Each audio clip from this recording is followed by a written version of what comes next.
Seth Meyer. This is Late Night. We hope you're doing well. And now, if you don't mind, we're going to get to the news. President Trump yesterday recalled Border Patrol Commander-at-Large Greg Bovino from Minneapolis and sent him to his former posting, making toys for Santa.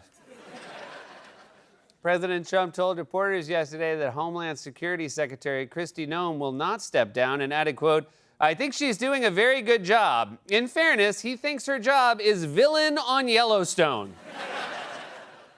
The FBI today executed a search warrant at a Fulton County election office outside Atlanta related to an investigation into possible interference in the 2020 presidential election. Oh my God, dude, you lost. There's no shame in that. What do you think they're gonna find in those offices 6 years later? A hug from your dad? What's next? You gonna raid the Fandango offices to find all those tickets nobody bought for your wife's dumb movie? During a rally yesterday in Iowa, President Trump said that former President Joe Biden could never figure out how to get off the stage and added, quote, "You have so many ways you can jump off the front. And as someone with a comedy show, please try that." You said this was from shaking hands? If you jump off the stage, you will dissolve into dust. At the same rally, President Trump said that a grateful woman cried on his shoulder and got makeup all over his suit. But don't worry, he also got plenty on hers. President Trump also promoted his economic policies yesterday and said, quote, "I made a lot of people rich that I don't even like. And hey, I'm sure they're both very grateful." After a patron asked if he could pray over him at a restaurant in Iowa yesterday, President Trump told the man, quote, "Absolutely, come on, let's go." But despite the man's prayers, Trump never received a second entree. In a new interview, First Lady Melania Trump promoted her new documentary and said, quote, "The audience will experience many different emotions. For example, loneliness." Former New England Patriots head coach Bill Belichick will reportedly not be voted into the Pro Football Hall of Fame during his first year of eligibility, but he still plans to continue dating women during their first year of eligibility. A Florida man was arrested this week after he allegedly robbed a woman who he met on a dating app. In fairness, he did list it under his hobbies. And finally, Dunkin' began offering its Valentine's Day specialty donuts today, including the brownie batter donut and Cupid's Choice donut, the perfect way to say I love you, but not enough to make 2 stops. And that was a monologue, everybody. We are on our way. We got a great show for you tonight. He's an excellent actor and very funny stand-up comedian you know from The Ref, Rescue Me, and the Ice Age movies. Currently, he's starring in Going Dutch, which airs Thursday nights on Fox and streams the next day on Hulu. Dennis Leary is back on the show, everybody. And you know him from the After Party, Fleabag, and the amazing series Stathlets Flats. He's starring in The Moment, which is in select theaters this weekend and everywhere February 6th. My friend Jamie Demetriou will also be joining us. My friend Taran Killam was on Family Trips this week. Give that a listen. Moving on. Donald Trump is now trying to distance himself from the Border Patrol commander who oversaw the violent occupation in Minneapolis amid an intense national backlash from both sides of the aisle. For more on this, it's time for a closer look. When they first got back into power, Trump and his cronies thought they were all powerful, that they had a mandate to do whatever they wanted, whenever they wanted, specifically when it came to immigration. We are in the beginning stages of carrying out the largest deportation campaign in American history. This is what America voted for on November 5th. Under President Trump's leadership, we are looking to set a goal of a minimum of 3,000 arrests for ICE every day, and President Trump is going to keep pushing to get that number up higher. NBC News has learned top Trump aide Stephen Miller held a meeting screaming at ICE officials to arrest more undocumented immigrants. All right, first of all, that's fake news. Stephen Miller doesn't scream. He emits a haunting shriek summoned from the depths of the underworld. We actually have a clip. Trump spent the campaign telling voters he would deport violent criminals, but then he put his creepy lab assistant in charge. And what Miller really wants is much different. Early on in Trump's term, he explicitly told ICE officials to stop focusing on criminals and start raiding Home Depots. The conservative Washington Examiner, a conservative paper, has this quote out of a private meeting where Stephen Miller is screaming at agents, "What do you mean you're going after criminals? Why aren't you at Home Depot? Why aren't you at 7-Eleven?" They want to pick up everybody who is here illegally, which is not what he campaigned on. Yeah, no one wants an ICE raid at a Home Depot. First of all, the experience of going to a Home Depot is already bad enough without having armies of out-of-shape uncles roaming the aisles asking to see your papers. I assume I don't go to Home Depot, only because I wouldn't be any use inside a Home Depot. You think I know the difference between a washer and a gasket? The only thing I know about gaskets is I'm gonna blow mine if my super says again he doesn't have the right washer. See, I live in an apartment in New York City. You don't fix yourself, you call the super who also doesn't fix it. One time I had a sink that was fully falling off the wall, and I called the super to come look at it, and he was like, "Nah, it's supposed to be like that. It's a farmhouse sink or something." And then I said, "Angelo, I'm gonna have to call the Department of Buildings." And he said, "Oh yeah, you're gonna call the DOB? All right, maybe I'm gonna have to call my friends at the DOK." And I said, "Angelo, I have never heard of the DOK, and I hope it's a real thing and not the setup to one of your famous little jokes." To which Angelo said, "Okay, oh, the DOK, it's real, all right. It's the Department to Keep Your Mouth Shut."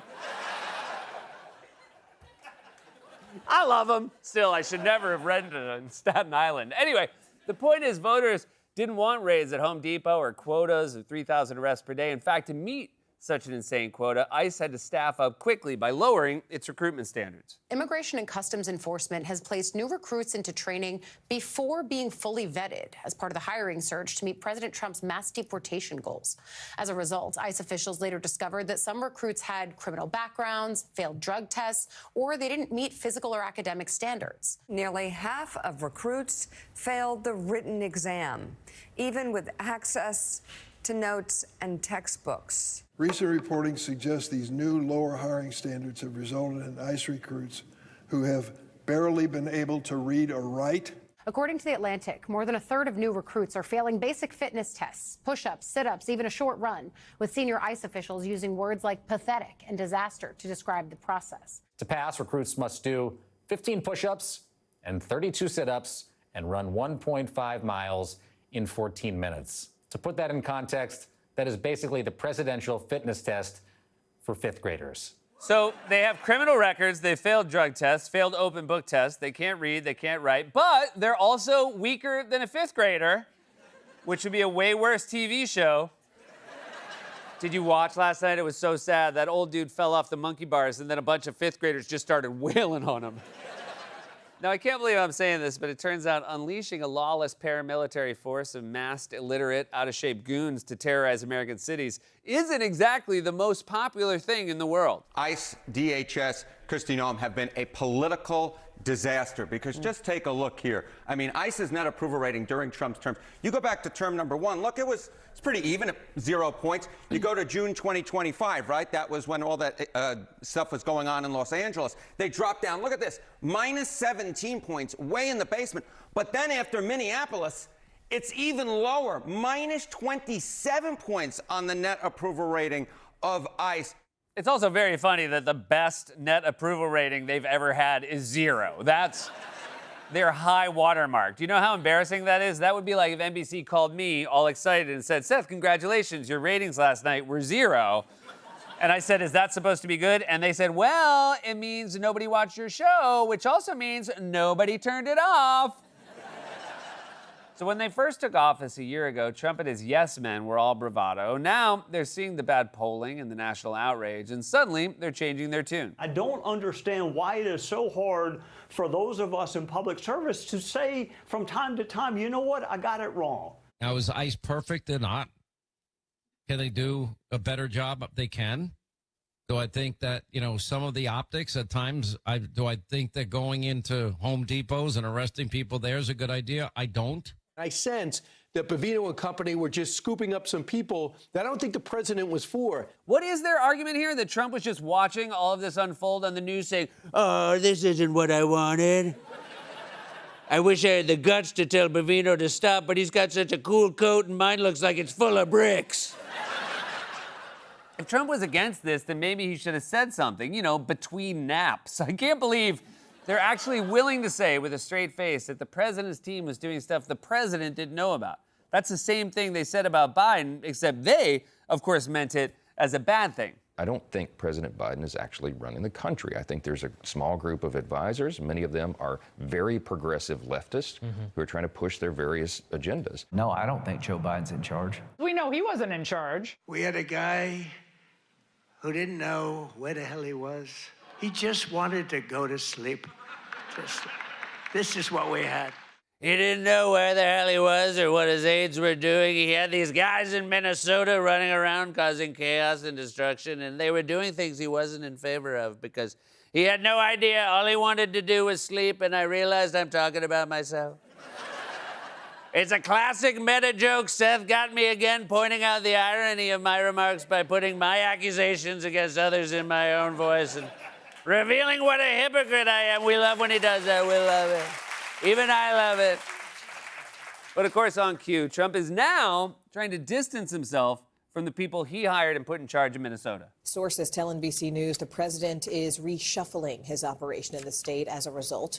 Border Patrol Commander Gregory Bovino is expected to leave Minneapolis. Now he will reportedly lose his commander title. Gregory Bovino has been removed from his role as Border Patrol Commander at large and will return to his former job in El Centro, California, where he is expected to retire soon. The department will also reduce the number of DHS officers and agents in the state. Is this a pullback? I don't think it's a pullback. It's a little bit of a change. Everybody in this room that has a business, you know, you make little changes. You know, Bovino's very good, but he's a pretty out there kind of a guy. You put him in charge. Now you're talking about him the way my aunt talks about her shaman. He's a pretty out there guy. He believes all physical ailments can be cured through a combination of Epsom salt and aura healing. Does he even have a degree? Almost. He went to medical school, but he failed the open book tests. But he's almost as strong as a fifth grader. Trump didn't interview and admitted what's really going on. The Trump administration is pulling back because they lost. Minnesota's in the news a lot, but what they don't say is that Minnesota has low numbers because of the fact that we took thousands of hardened criminals out of Minnesota. So they had good crime numbers, believe it or not. And that's all working out. You know, we have Tom Homan there now. We put him in there. He's great. And they met with the governor, the mayor, everybody else, and we're going to de-escalate a little bit. You tried to sneak it in there at the very end after a stream of bull, the way you tell your spouse you had an affair with her best friend. So I made reservations at your favorite restaurant. I got you a really expensive ring. I bought you these beautiful flowers. I had sex with Lisa. So I think everything's going great with us. We can all see what happened with our own eyes. ICE and Border Patrol agents didn't just take out hardened criminals, as Trump claims. They detained children and citizens and tear gas families in schools and turned peaceful neighborhoods into war zones, killed two people, Renee Good and Alex Preddy, who were simply standing up for their communities, exercising their constitutional rights. But Minnesota's resilience and solidarity have shown us the way. The American people are overwhelmingly on their side. Now Trump is trying to distance himself from the chaos he created. And that's how you know he's losing. He's suddenly claiming he didn't want any of this. He just wanted to go to sleep. This has been A Closer Look.